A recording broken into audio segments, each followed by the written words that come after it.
Okay. Welcome to, what are we doing? The Tip Tuesday. No, it's not Tip Tuesday. It's Talk It Up Tuesday. So today I have Tina Greenbaum on with me, and she is the author of Mastery Under Pressure. And we're going to chat a little bit today about her book and about what the biggest obstacles that she faced when she published her book and kind of what she would do differently if she knew what she knew today. So welcome, Tina. Do you want to hold up your book cover? This is the book cover. Actually, it's not the book itself, but this is a thing that I take to workshops and places where I want to show off my book. Yay. And by the way, Tina also has a group with this that we'll talk about a little bit at the end, and a quiz you can go over and take. So Tina, give me an idea. Why did you write the book? I always wanted to write a book. And, I would meet so many people who were speakers and great speakers, and everybody had a book. And I thought, oh my goodness, I'll never get to write it. It's going to take too long, or it's too much trouble, or whatever. But it was always one of those things that was out there. And then somebody came along and said that what he did in working with speakers and teachers and people who are very experienced was he helped them to get their book published. And so at a price that I could afford. And so I said, wow, this is a perfect opportunity.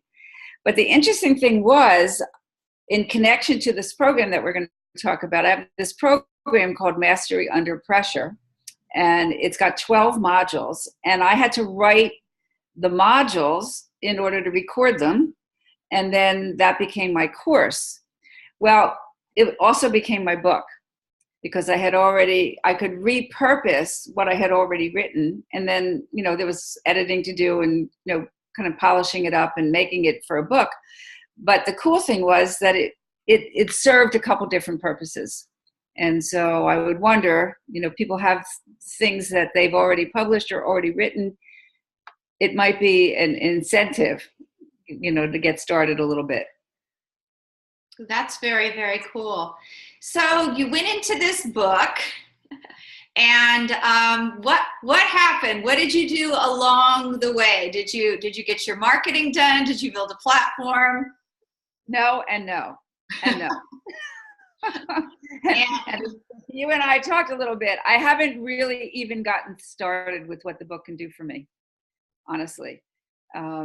So some of the problems that I ran into, which I think that you and I worked together on the book, I wouldn't have run into these problems.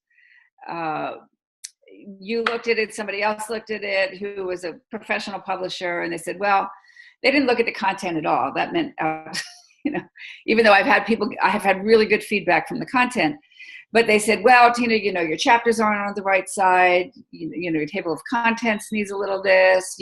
You could have testimonials on the back. It needs to be reformatted a little bit. The print could be a little bit bigger. And these are things that, with the way that I got it done, nobody had talked to me about. Mm-hmm. And so it looks amateurish. And even though, again, the content is not amateurish, I think it's quite powerful. And I've had people tell me that it was a game changer for them and that it was really helpful. But for the people that I want to connect with and the crowd that I want to teach and hang with, they would know it. And so I have to do a little bit of work on it and get it reformatted and then just published again. It's easy. It was easy. The printing part was the easy part. That was really, once it's done, it's done. And so, yeah, I feel like I've stumbled with it quite a bit. Okay. But you have been working on the digital market piece, because you and I have worked on laying the foundation exactly. With community and assessment marketing to start getting that going. Do you feel if you had done that a year ago, it would have sold much? Absolutely. Because I've only taken it to one or two talks that I've done, and I've sold every copy that I've had. So, and people talk about this a lot, and it's actually really true. As a speaker, which I'm a speaker, it's so wonderful to have this, kind of in the back of the room. I don't even have to sell it. I can just offer it. you and I talked about different ideas of way that it can be offered, but after they hear you talk and that there are answers in the book to things that they want to know, it's really a pretty easy sell. So I'm excited about what I can do with it going forward. That's very cool. And so here's the other thing, guys, when you're listening. Tina is selling the book at events. People are willing to take that $14.99, $19.99 stretch. But the real benefit for you, besides selling a book, is that Tina has a program. And most people find that they can't implement from just the book. So they need to take that additional step. So you're in a position to sell something small to them. You've been there in person, so they get to know who you are. Hopefully you've been building relationships. And so when they're ready for that big step, they know you're the person for it. Right. So, it's a natural progression. Yes, it's a very natural progression. So if you had to do anything all over again, what would it be? I would not self-publish without guidance. I can't say that the actual self-publishing, the part of, well, let me just say one other thing. One of the other things that I got from this way that I did it was they were promoting that you will be a #1 bestseller, that now you can promote yourself as that. And so the truth was, for one day, I was a #1 bestseller. But it didn't feel really that authentic to me. And then I had somebody who was kind of in the crowd that I want to hang with. And she said, everybody kind of knows that. She said, when your book is on the bestseller list for 100 days, she says, then you can call yourself a #1, bestseller. She said, but otherwise just call yourself an author. And I'm proud of being an author. Mm-hmm. And that's fine. So I would do that differently. I wouldn't really kind of fall for that. The other thing I would do is I would definitely get an editor, a professional editor, to go over it all before I submitted it. Mm-hmm. And made sure that the formatting was up to par and the print, the size was up to par, and that it was going to come out the way that I had imagined that it would, rather than leaving it, to just chance, really. Right. So definitely an editor and somebody that was just in the business and would know how to guide me. And so I could have taken the same content, which, again, the content was not the issue. And even writing it wasn't the issue because it was already written.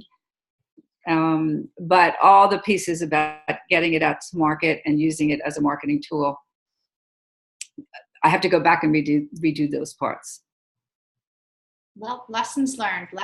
We all have them. So tell us who your target market is and what you do, please. So my target market is basically high achievers, people who are either at a certain level and want to go beyond that level, or really need help in kind of really pulling out their potential that's sitting there, and they know these things. They know that they need some help kind of in between the ears. I teach them mental game and really kind of talk about how to improve your performance through Olympic level skills. That if you were a great athlete, these are the skills that you would have right at your fingertips if you were competing for something that was really important. And I don't know anybody who's in business who doesn't want to be successful, basically, but also people that are willing to do the work, because it's work. Sometimes, kind of bringing things to awareness and becoming conscious to stuff and making different choices and using different words and trying different things is an effort of something that's very different than, sitting with the books and learning more about your area of expertise and your business strategy. I always think about a triangle. So on one part of the triangle is your area of expertise, whatever it is that you do, and then your business strategy, how you're going to bring this into the marketplace. And if you were to ask yourself, how many of you just spend all your time over here? And then the third part is the mental side, and the mental side drives everything else. Mm-hmm. And if you don't have this up at the same level, then you're not really helping yourself at the level that you could. So if that sounds like you, it's not necessarily a certain age, and you buy clothes from a certain place, but are you a person who is a high achiever who really wants to move forward? And are you happy with your level of performance? And if you're not, we've got ways to kind of help you elevate that level of performance. And I say over and over and again, as they say in AA, this stuff works if you work it. There you go. We're addicted to entrepreneurship. Right? It just works if you work it. And I love to be your guide. And it's called Mastery Under Pressure, and it's an online program. And I'm in there with you. This is not a program where you just, buy it and it sits on the shelf, or you buy it and you struggle with, well, I get this, but I don't get that, but you don't have anybody to ask. And so it's 12 modules. It's given in 3 months. And I do an individual session at the beginning with somebody, an individual session at the end. I have a quiz that we use in the beginning, a quiz that we use at the end. And then every week I am there with you with a group doing this on group. And it's cool. I've had a good number of people go through it already. And it's really life-changing. Very good. Very good. So where can we find you? You can find me. My website is tinagreenbaum.com, or tina@tinagreenbaum.com is my email, or my phone number. I actually pick up the phone. I pick up the phone. It's 631-988-1109. That's 631-988-1109. And where can we find your quiz? And you can find my quiz at masteryunderpressure.net. Very good. Very good. Well, thank you for sharing with us, Tina. Thank you for inviting me.